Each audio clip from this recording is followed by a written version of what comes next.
नमस्कार, आप देख रहे हैं दिल्ली तक। मैं हूं अभिषेक आनंद। दिल्ली तक पर हम एक खास सीरीज लेकर आए हैं जो दिल्ली के इतिहास के बारे में है। ये सीरीज उन लोगों के लिए है जो दिल्ली का इतिहास जानना चाहते हैं। वो इतिहास नहीं जो अमूमन किताबों में लिखा जाता है, वो इतिहास जिसे गलती से या शायद जानबूझकर किताबों से दूर रखा गया है। आज हम बात कर रहे हैं कुतुब मीनार की। आखिर ऐसा क्या है जो ये मीनार विवादों में घिरी हुई है? दरअसल कुतुब मीनार जिस इलाके में है उसे कुतुब कॉम्प्लेक्स कहते हैं, लेकिन ये कुतुब कॉम्प्लेक्स है क्या, ये आया कहां से? हम बताते हैं आपको डॉक्यूमेंटेड हिस्ट्री में ये दरअसल क्या चीज है। 11वीं शताब्दी से पहले कुतुब कॉम्प्लेक्स को लाल कोट का हिस्सा माना जाता था। लाल कोट यानी कि लाल रंग का किला। राजपूत काल में दिल्ली में जब अनंगपाल तोमर का शासन था, जो कि एक महान राजपूत शासक थे, उन्होंने ये लाल कोट बनवाया था जिसकी दीवारें अभी भी आपको मेहरौली के आसपास नजर आ जाएंगी। और उसके अंदर था ये बहुत ही महत्वपूर्ण स्थान जिसमें कि तमाम की तादाद में हिंदू और जैन मंदिर हुआ करते थे। हिंदू और जैन मंदिर कोएग्जिस्ट करते थे। तमाम जगह पर एएसआई की खुदाई में ये दोनों मंदिर एक दूसरे के साथ मिले हैं। ये सहिष्णुता की पहचान थे। दो मंदिर एक साथ मिलते थे और यहां पर भी वही हुआ था। यहां पर भी इन्हीं मंदिरों के अवशेष मिले हैं जो सम्राट अनंगपाल तोमर के वक्त पर बनाए गए थे। उसके बाद दिल्ली की सत्ता हस्तांतरित होकर के चौहान राजपूत वंश के पास चली जाती है, जिसमें कि एक परम प्रतापी सम्राट पृथ्वीराज चौहान भी शामिल है। पृथ्वीराज चौहान के वक्त तक इस लाल कोट के अंदर तमाम पूजा पाठ और गतिविधियां इन मंदिरों में चलते रहे। कुछ शोध, कुछ लोगों का मानना है कि वो भी चलता रहा। नक्षत्रों को लेकर के शोध चलते रहे। ये जो मंदिर थे, यहां पर जो आकृतियां थी, जो लोहे का स्तंभ था, जो अभी भी वहां पर मौजूद है, ऐसा माना जाता है कि ये नक्षत्रों के शोध के लिए भी इस्तेमाल होता था। ये सब कुछ हो रहा था। इसी दौरान दिल्ली पर एक लुटेरे ने आक्रमण कर दिया जिसका नाम था मोहम्मद घोरी। मोहम्मद घोरी पहली बार आया और यहां से पिटा और वापस भाग गया। लेकिन सम्राट पृथ्वीराज चौहान ने जिस तरीके से मोहम्मद घोरी को मार भगाया, उसके बाद तमाम लोग ये सोचते हैं कि आखिर उसको भागने क्यों दिया गया। दरअसल घोरी जब भागा तो वो भागकर सरहिंद के आगे जा चुका था, जहां तक दिल्ली के चौहान राजपूत राजाओं की सीमाएं थी। उस सीमा के आगे जाकर के उसको मारना काफी मुश्किल, बहुत असंभव के लगभग काम था। बहरहाल पहली बार जब उसने आक्रमण किया तो उसको मुंह की खानी पड़ी और वो सिर पर पांव रखकर भाग गया। लेकिन दूसरी बार वो दोबारा जब आया तो 1192 में तराइन के दूसरे युद्ध में सम्राट पृथ्वीराज चौहान वीर गति को प्राप्त हुए और उनकी सेना हार गई। उनकी सेना के हारने के बाद मोहम्मद घोरी ने अपने सेनापति कुतुबुद्दीन ऐबक को दिल्ली और आसपास के जीते हुए इलाके की जिम्मेदारी दे दी। इसी दौरान मोहम्मद घोरी की हत्या हो गई और कुतुबुद्दीन ऐबक ने दिल्ली में गुलाम वंश की स्थापना की। आखिर गुलाम वंश क्यों कहा गया? क्योंकि कुतुबुद्दीन ऐबक एक गुलाम था। उसे गुलामों के बाजार में बेच दिया गया था। फिर किसी सेनापति की नजर उस पर पड़ी तो उसने उसे अपने पास रख लिया, घुड़सवारी सिखाई, तीरंदाजी सिखाई, सेना में शामिल किया। फिर वो लूट मार करते करते सेना में ऊंचे पद पर पहुंच गया। जो जितना बड़ा लूट मार कर सकता था वो बड़ा सेनापति बन जाता था। ऐसा उन सेनाओं में आक्रमणकारियों की, आतताइयों की ये रूल था। बहरहाल ये माना जाता है कि कुतुबुद्दीन ऐबक ने ही वहां पर कुतुब मीनार बनाने की शुरुआत की। बाद में उसके वंशजों ने इसको कंप्लीट करने का काम किया। लेकिन जब ये बनाने की शुरुआत की तो वहां पर था क्या? वहां पर लाल कोट था। ये डॉक्यूमेंटेड हिस्ट्री है।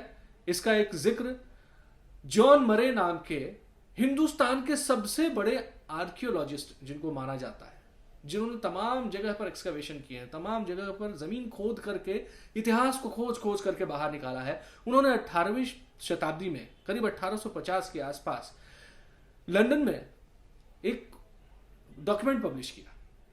फोटोग्राफ के साथ कुतुब कॉम्प्लेक्स में एक मस्जिद का डॉक्यूमेंट पब्लिश किया। इस मस्जिद का नाम है कुव्वतुल इस्लाम मस्जिद। नाम से आपको समझ में आ रहा होगा इसका अर्थ क्या है। जॉन मरी ये लिखते हैं कि दरअसल ये राय पिथौरा के मंदिर है। राय पिथौरा नाम सुना हुआ सा लग रहा होगा। राय पिथौरा दरअसल सम्राट पृथ्वीराज चौहान का ही नाम था। मरे आगे लिखते हैं कि इस मस्जिद को तमाम मंदिरों को तोड़कर उसके अवशेषों से खड़ा किया गया है। जो देवी देवताओं की मूर्तियां थी हिंदू और जैन धर्म के, उनके ऊपर प्लास्टर करके उस पर आड़ी तिरछी लकीरें खींचकर नक्काशी कर दी गई थी, लेकिन समय के साथ वो प्लास्टर और नक्काशी झड़कर नीचे गिर गए और पीछे की दबी हुई मूर्तियां सामने प्रकट हो गई। जाहिर तौर पर यह विवाद की वजह बन गई। फिलहाल मामला कोर्ट में चल रहा है। अब उस पर ज्यादा टिप्पणी करना ठीक नहीं है, लेकिन हिस्ट्री का जो फैक्ट है वो हम आपके सामने लेकर आए हैं, जिस पर कोई भी किसी भी प्रकार से यह नहीं कह सकता कि यह गलत है, क्योंकि ये जो हम चीजें आपको बता रहे हैं ये डॉक्यूमेंटेड हिस्ट्री है। ये कोई हवा हवाई बातें नहीं है, ये कोई मनगढ़ंत किस्से कहानियां नहीं है। जॉन मरे सबसे बड़े आर्कियोलॉजिस्ट थे। किसी भी हिस्टोरियन से, किसी भी आर्कियोलॉजिस्ट से आप पूछ लें तो उसके बारे में आपको पता चल जाएगा। उन्होंने ये बताया है कि यहां पर क्या होता था, ये क्या जगह थी और इससे कैसे कुतुब मीनार तक पहुंचने का सिलसिला कैसे बना। इन सबको जब आप एक थाली में रखते हैं तो आपको एक बिल्कुल क्लियर पिक्चर, एक साफ तस्वीर दिखती है कि जब एक शहर, एक सभ्यता आतताइयों के, आक्रमणकारियों के, लुटेरों के चपेट में आती है तो उसके साथ क्या होता है। लाल कोट से कुतुब कॉम्प्लेक्स बनने का जो पूरा सिलसिला है, जो पूरी प्रक्रिया है, वो यह बताती है कि आक्रमणकारियों ने दिल्ली की ईंट से ईंट बजा दी थी। वहां पर जो नक्षत्रों के शोध हो रहे थे, वैसे स्ट्रक्चर्स जो थे, जो मूर्तियां थी, जो कलाकृतियां थी, वो सब कुछ तहस नहस कर दिया। अभी जो आपको बहुत अच्छा सा आर्कियोलॉजिकल सर्वे ऑफ इंडिया द्वारा प्रोटेक्टेड मॉन्यूमेंट दिखता है वो बहुत अच्छा है, बहुत खूबसूरत है, लेकिन सब कुछ अपसाइड डाउन है, सब कुछ उल्टा का पुल्टा है, क्योंकि सब तोड़ करके दोबारा बनाया गया है। बहरहाल ये जो सच है ये डॉक्यूमेंटेड हिस्ट्री है। किताबों से इसको जानबूझकर दूर रखा गया है। दिल्ली का इतिहास यही है। दिल्ली को कैसे रौंदा गया है उसका सबूत वहां पर है। दिल्ली में एक बहुत ही शानदार सभ्यता बसती थी जिसका जीता जागता सबूत वहां से खुदाई में, एक्सकेवेशन में निकले हुए तमाम कलाकृतियां हैं। कुछ कलाकृतियों को दिल्ली के पुराने किले में जो जू के पास है वहां पर रखा गया है। आप जब कभी पुराने किले जाएंगे तो अंदर घुसने के बाद दाहिने हाथ की तरफ मुड़ जाए, वहां पर कुछ कमरे खुले हुए, ताले खुले हुए, उस कमरों के अंदर जाकर के जब आप देखेंगे तो आप पाएंगे कि वहां पर कुछ कलाकृतियां रखी हुई हैं, कुछ छोटे पिलर्स रखे हुए हैं, कुछ मूर्तियां रखी हुई हैं और सफेद रंग के कागज पे छोटा सा लिखा हुआ है कि इसे कुतुब कॉम्प्लेक्स से एक्सकवेशन के दौरान निकाला गया। सारे डॉट्स कनेक्ट कर लिए आपने, आपको समझ में आ गया कि कुतुब कॉम्प्लेक्स क्या था, क्या मसला है, क्यों झगड़ा है, क्यों आखिर ये मामला कोर्ट में है। ये सच है।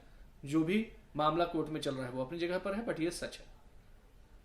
सच को अंडर द कारपेट ठेल देने से ऐसा नहीं है कि वो कभी बाहर नहीं आएगा, कभी न कभी बाहर आएगा ही।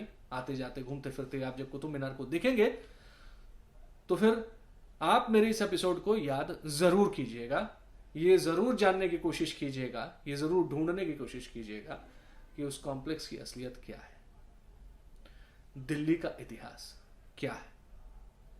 नमस्कार।